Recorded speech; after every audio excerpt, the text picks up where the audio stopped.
Okay. Uh, an example of something you don't want to do. Okay? And this is just in the way you present your work and in the way you communicate your work.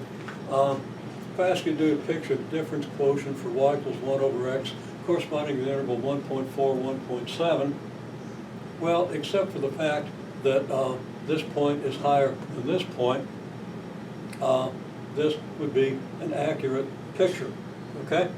So if you submit this in response to your homework, well, you submitted the picture, but you haven't communicated what you've done. To communicate what you've done, you would want to add something like this statement in purple here. This is a different quotient. I don't know if I can spell it or not, but that doesn't look like a quotient. Quotient. Anyhow, this is a difference quotient for y equals 1 over x on the interval 1.4, 1.7. That tells your reader, namely me, what this is. Okay? It shows me, but more importantly, because I pretty much will know what it is, but still you want to communicate it to me for reasons I expand on in the actual video. You want to know what it takes to communicate what you're showing. Okay? Now there's more detail that you could show, but at least you've identified what you've done. If you just write out a solution without identifying what it is, I'm not sure you really see the connection between the question and the solution. Even though they have a right solution, you might be imitating something but not really understanding what you're imitating. If you state it, it's much more clear. Okay, so that's one kind of soft skill type thing that's very, very important. You need to be able to communicate what you're doing, and we want to see continuous improvement in that throughout this course. Okay, for homework, another way of approaching homework, there are often 3 or more separate topics on a homework assignment. Now maybe they tie together at some point, and often they will, but you might not see where they tie together. So you see things as, separate things to do, okay? And being separate topics, at least until they're tied together, that means just because you can't do this one doesn't mean you can't do that one, okay? So your best strategy, and the strategy also that communicates to me what I need to know, which is what do you find easy, what do you find really difficult, what are you having trouble with, is pick the things out you can do most easily. Just because you can't do problem 1 doesn't mean that problem 6 is going to be really easy for you. You don't go to problem 1 and give up. You find a problem, and I recommend you scan through and say, yeah, that looks like something I know. Yeah, that looks pretty good. That one, I don't know what that means, but let's do these things first. You do that on your homework. Pick out the things you can do most easily. Do them first. That doesn't mean don't do the ones you find difficult. You got to approach the challenge, but don't beat your head against the wall for hours on something either. If you just can't begin to penetrate it, then I need to know that. And you can kind of tell me that. You say, I can't do problem 1. I have no idea what those words mean. Okay? Okay, well, now a couple of things that are really pretty simple once you get them. Composite functions. We start with the example y equals f of x equals 2 to the x squared. I ask you to tell me what y is if x equals 3. And many of you, most of you, I think, actually were able to do this. Okay? So you do this in a sequence of steps. If x equals 3, what's that tell you? Well, that means you're going to replace x by 3. So you're going to get 2 to the 3 squared. And 2 to the 3 squared means what? Well, there's some ambiguity there. Do you do 2 to the 3rd or do you do 3 squared?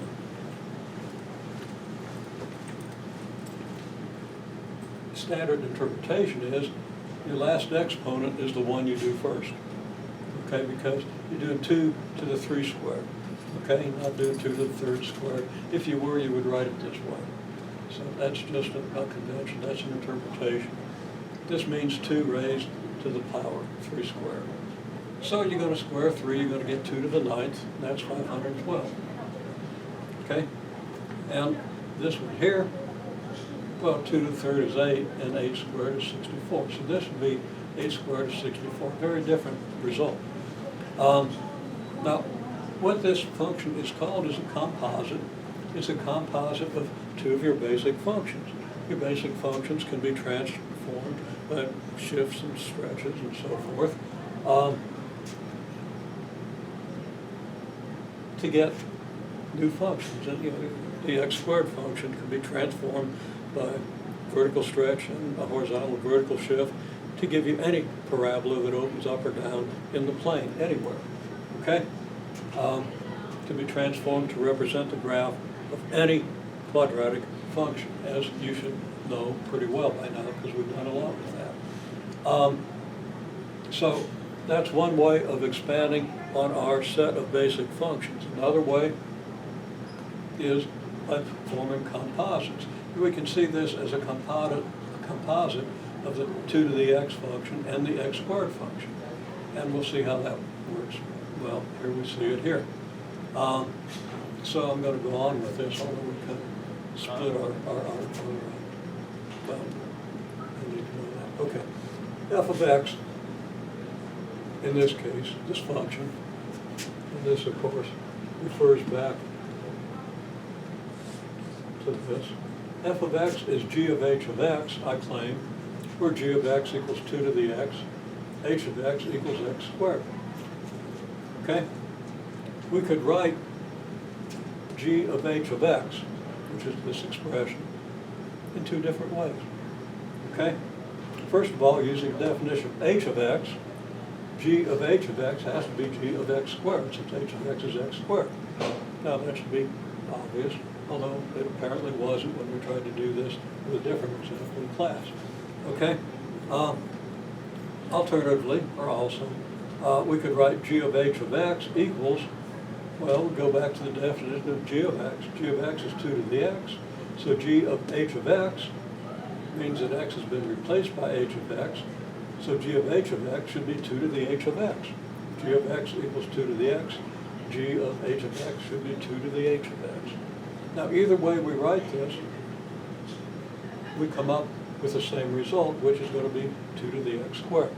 Okay? First of all, g of x squared, well, let's go back to what are you going to do with that? You got to go back to the definition of g of x. G of x is 2 to the x, so g of x squared is 2 to the x squared. We've replaced x here by x squared, so we have to write this, replacing x with x squared. And there it is. So that's why f of x is g of h of x. F of x is 2 to the x squared.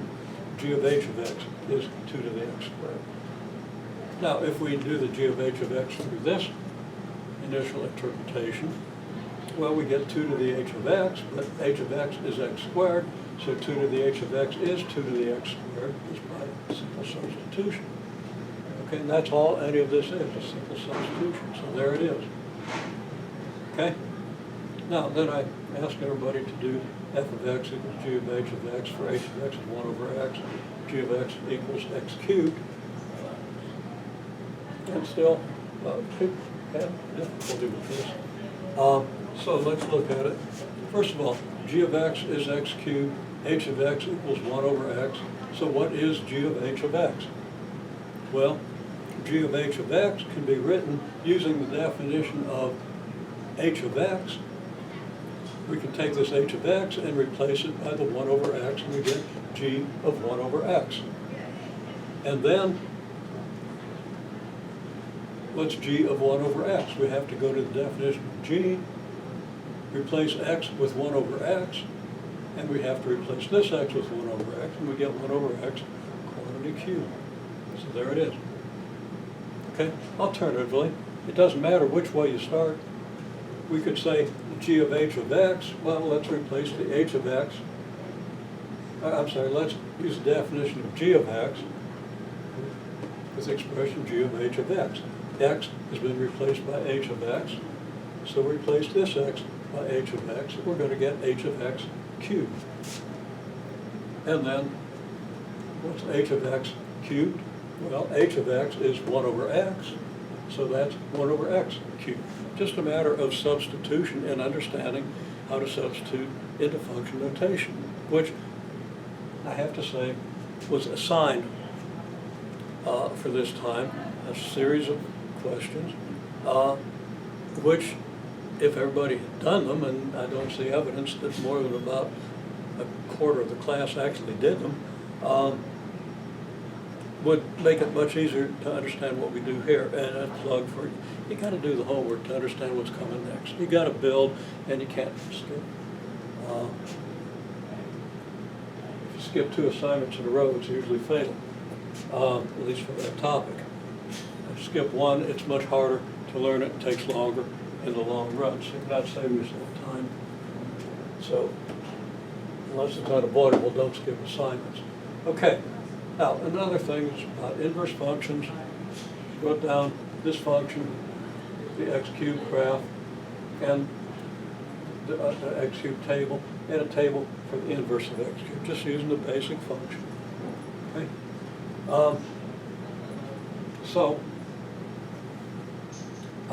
Well, here's a table for x cubed. Here's a table for the inverse. Everybody identified, said, well, all you did was you took these columns and reversed them.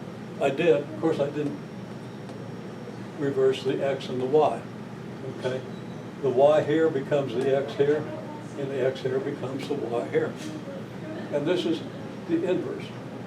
Okay? Now this is an inverse function. As we'll see, if we do this with x squared, we don't get an inverse function. See how that works? So I asked people to do that. Do the table for the inverse of y equals x squared. Wrote that down kind of small. Don't worry about these green paths here. We'll explain that in a minute. But there's your x squared table, and here it is, the inverse of x squared, where we've reversed numbers in the x and y columns. Okay?